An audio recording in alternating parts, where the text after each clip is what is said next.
और तू जब भी मुझे आवाज लगाएगी ना, मैं तेरे पास होंगी। लेकिन इस तरह नहीं बेटा, क्योंकि मैं एक माँ की गोद को सूनी करके अपनी गोद को आबाद नहीं कर सकती। जिसे आप अपना सबसे बड़ा दुश्मन मानते हैं ना, जिसे आप बर्बाद करने में तुले हैं, वो कोई और नहीं है, आपकी खोई हुई पोती अनन्या है। कहाँ चली गई थी? बहुत देर कर दी आने में। माँ, एक्चुअली मैं केस के सिलसिले में दूसरे गांव चली गई थी, इसलिए इतनी देर हो गई।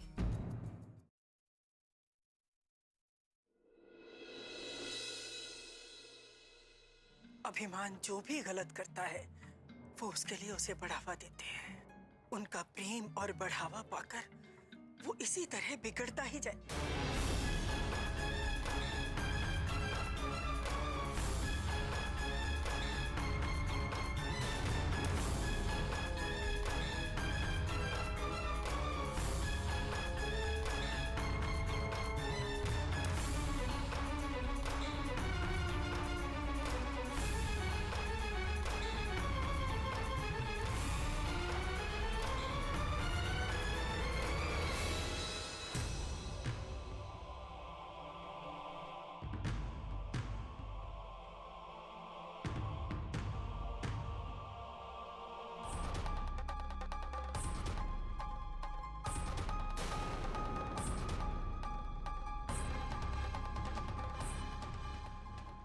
अरे दादाजी, आप आ गए?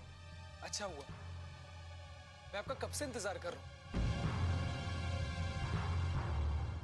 आप यहां नहीं होते तो मेरी तो कोई सुनता ही नहीं। सबको बस मौका मिल जाता है मुझे सुनाने का। और पहले तो वो लड़की जिसने गांव वालों के सामने मेरी इंसल्ट की, और जब मैंने घर में सबको बताया तो उल्टा ये सब लोग मुझे ही सुनाने लग गए। और दादाजी दादी, उन्होंने तो मुझ पर हाथ उठाया। कभी कभी तो मुझे लगता है कि ये लोग मुझे अपना मानते ही नहीं। दादाजी, अगर आप यहां होते ना तो इनकी हिम्मत नहीं होती मेरे साथ ऐसा करें। उस लड़की को मैं उसी वक्त जवाब दे सकता था। उसने मुझे थप्पड़ मारा, मैं चाहता तो उसका बदला उसके सीने में गोली दाग कर ले सकता था। पता नहीं अपने आप को क्या समझती, जानते नहीं किससे दुश्मनी मोल ले रही। दादाजी, आप चलिए, आप इसी वक्त मेरे साथ चलिए और सबक सिखाइए उस बदतमीज बददिमाग जिद्दी लड़की को।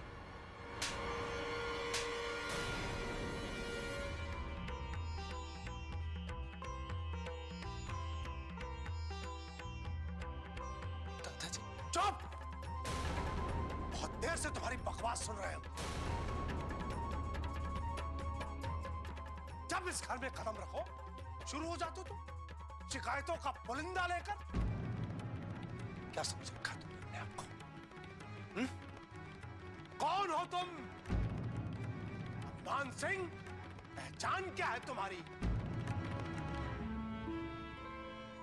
सिर्फ ठाकुर मान सिंह के पोते हो, यही तुम्हारी पहचान है। तुम्हारे नाम के सिवा तुम्हारे पास कुछ भी अपना नहीं है। क्या चाहते हो तुम? कि तुम जगह जगह लड़ाइयां करते फिरो और हम तुम्हारा बदला लेने जाएं? हैं? तो एक बात कान खोल के सुन लो, आज के बाद हम कहीं नहीं जाने वाले तुम्हारे साथ। तुम्हारा झगड़ा है, तुम निपटाओ। और उस लड़की को कुछ कहने से पहले एक बात अच्छी तरह समझ लो। पहले अपने आप को देखो। मान सिंह के पोते हो तुम, सिर्फ यही पहचान है तुम्हारी।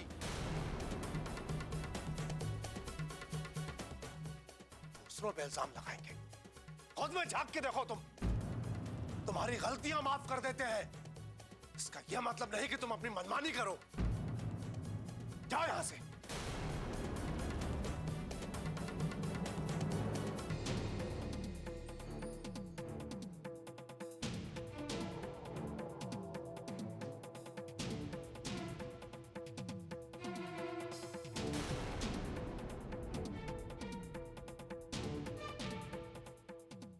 सब लोग कान खोल के सुन लो।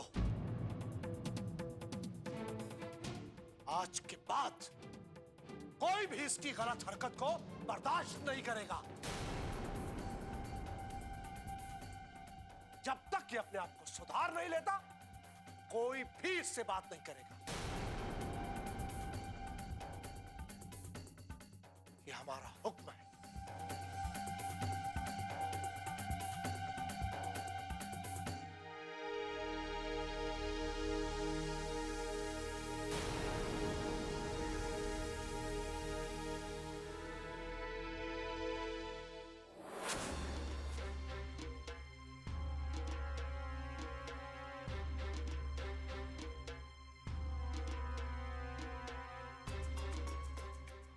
दो टके की लड़की की वजह से आज हमने अपने लाडले पोते को सबके सामने झापड़ मारा। उसको, अपने बच्चे को सबके सामने जलील किया। उसका दिल दुखाया हमने। लेकिन ये सब हमें मजबूरी में करना पड़ा। ये बात हम उसे बता भी तो नहीं सकते। सबकी वजह है अनुष्का शर्मा। काश कि हमारे वश में होता तो हम उस लड़की अनु को एक झटके में बर्बाद कर देते। लेकिन अगर हमने ऐसा किया तो सब हमारे खिलाफ हो जाएंगे, हमारा ही नुकसान होगा। इसलिए उस लड़की को सबक सिखाने के लिए हमें सबका मन जीतना होगा। और इसके लिए चाहे अभिमान को सबके सामने सुनाना भी पड़े ना, तो हम सुनाएंगे। उस अनुष्का शर्मा को बर्बाद करने का सिर्फ यही एक रास्ता है। और अब हम अपनी इस मंजिल तक पहुंचने के लिए किसी भी हद तक जा सकते हैं, जब तक कि उस अनु का सर्वनाश न कर दें।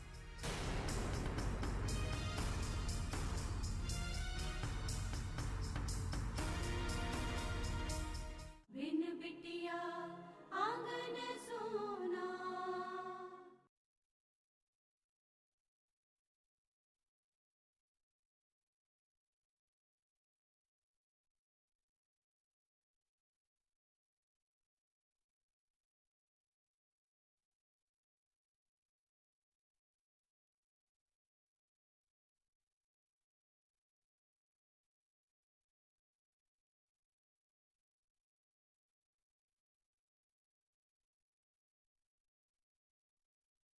बिन बिटिया आंगन सोना।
क्या हो रहा है अभिमान?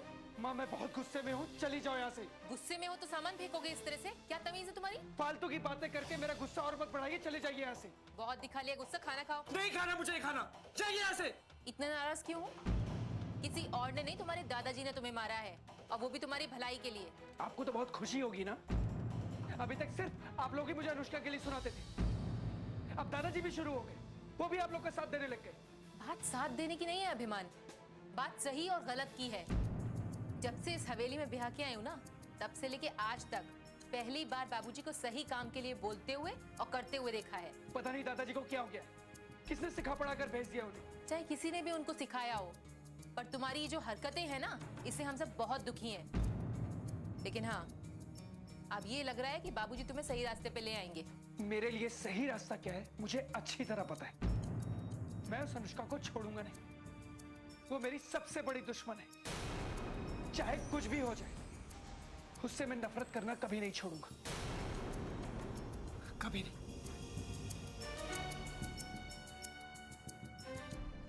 हे भगवान, क्या होगा इस लड़के का?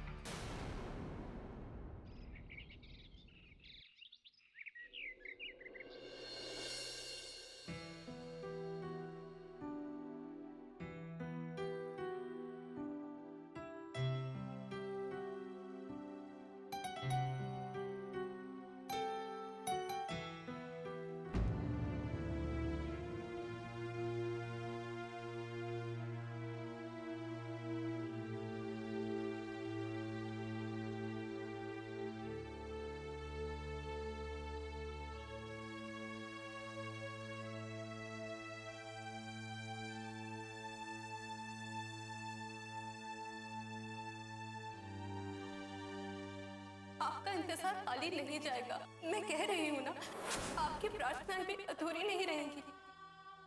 आपकी दुआएं जरूर पूरी होंगी। ये जेवर तुम ही रख लो बेटा। अरे नहीं नहीं, ये मैं कैसे ले सकती हूँ? ये तो आपके अनु के हैं। ये जिसकी याद में बनवाए गए हैं, उसे ही दीजिएगा। और अगर सचमुच अनु वापस नहीं आई, तो जिस दिन मेरी शादी होगी, उस दिन आप खुद ये जेवर मुझे अपने हाथों से पहना दीजिएगा।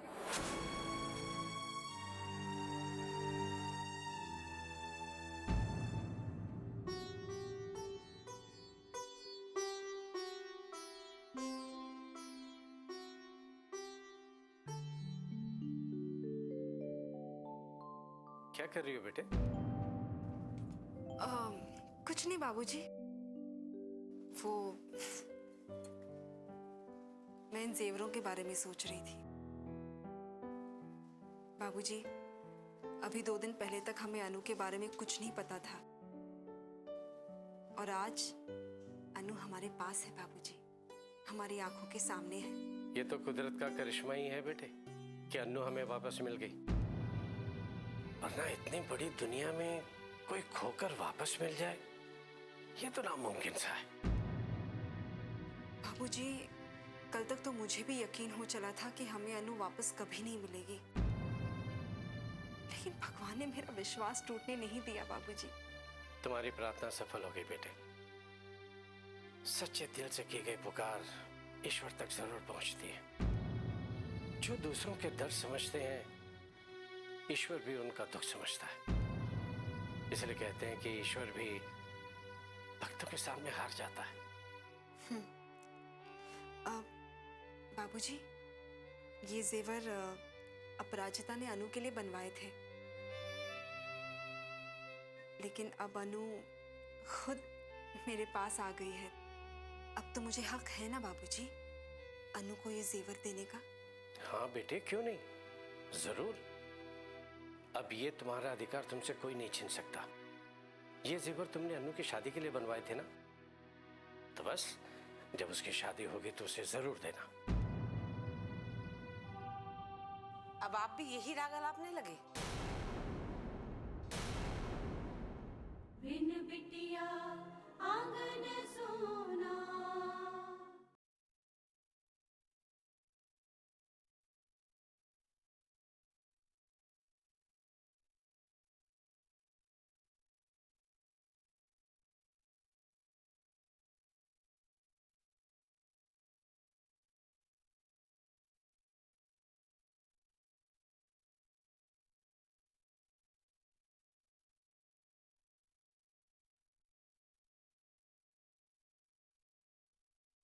बिन बिटिया आंगन सोना। ये जेवर तुमने अनु की शादी के लिए बनवाए थे ना, तो बस जब उसकी शादी होगी तो उसे जरूर देना। अब आप भी यही राग अलापने लगे?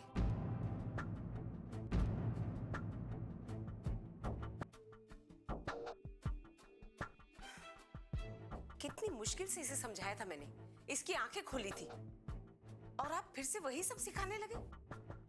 मैंने क्या सिखाया इसको? और तुम अभी तक वही बात पर अटकी हुई हो। कितनी बार कहा है तुमसे, अन्नू का नाम इस घर में मत लो। अरे जो है ही नहीं, उसके नाम की माला जपोगी तो क्या वो प्रकट हो जाएगी? कब तुम इस सच को स्वीकार करोगी कि अब अन्नू तुम्हारी जिंदगी में लौटकर नहीं आएगी? बहुत दूर जा चुकी है वो। कहीं नहीं गई अनु दीदी।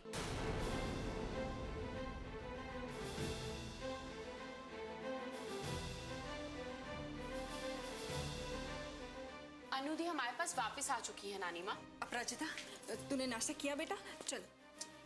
लो, एक और आ गई झूठे सपने दिखाने।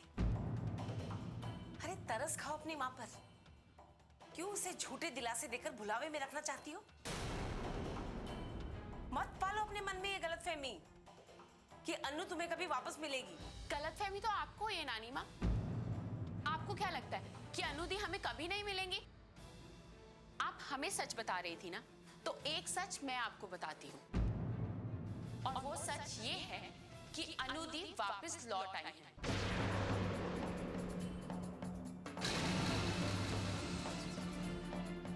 हाँ नानी माँ, अनु दी सचमुच लौट आई हैं। और अनुष्का जी ही हमारी अनु दी हैं। और माँ अब अनु दी का नाम भी लेंगी और उन्हें इस घर में वापस भी लेकर आएंगे। हाँ वसुंधरा, अपराजिता बिल्कुल सही कह रही है। अनुष्का ही हमारी अनन्या है, लक्ष्मी की खोई हुई अन्नू।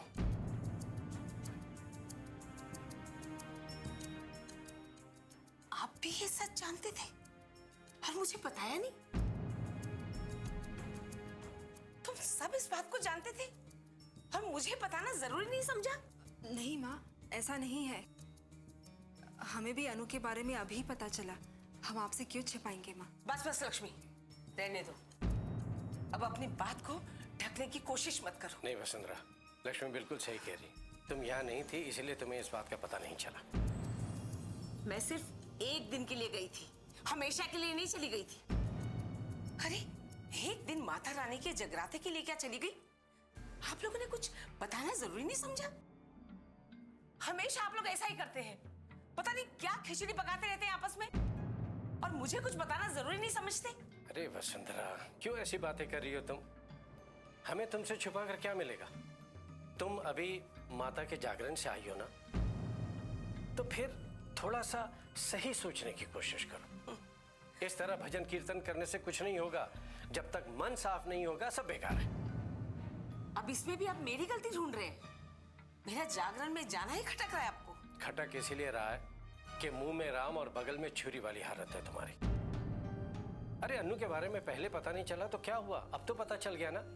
लेकिन तुम्हारे चेहरे पर खुशी नाम का अंश नहीं है। बस जब से शिकायत ही की जा रही हो। ये तो हद ही हो गई ठाकुर साहब। गलती कोई और करे और थोपी जाए किसी और पर।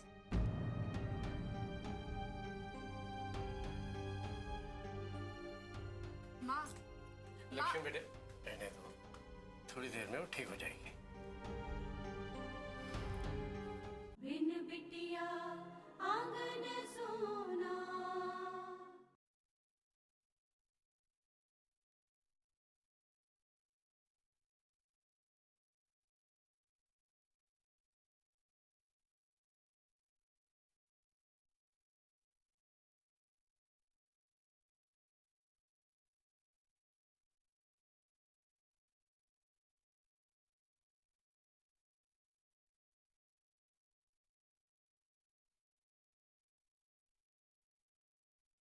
बिन बिटिया आंगन सोना।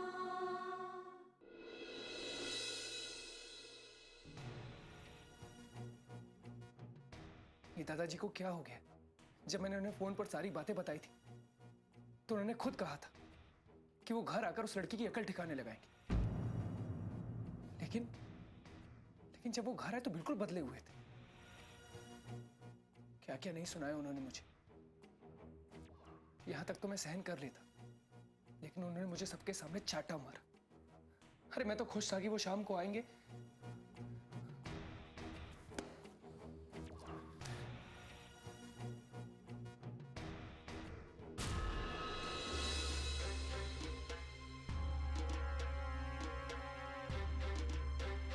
अभिमान,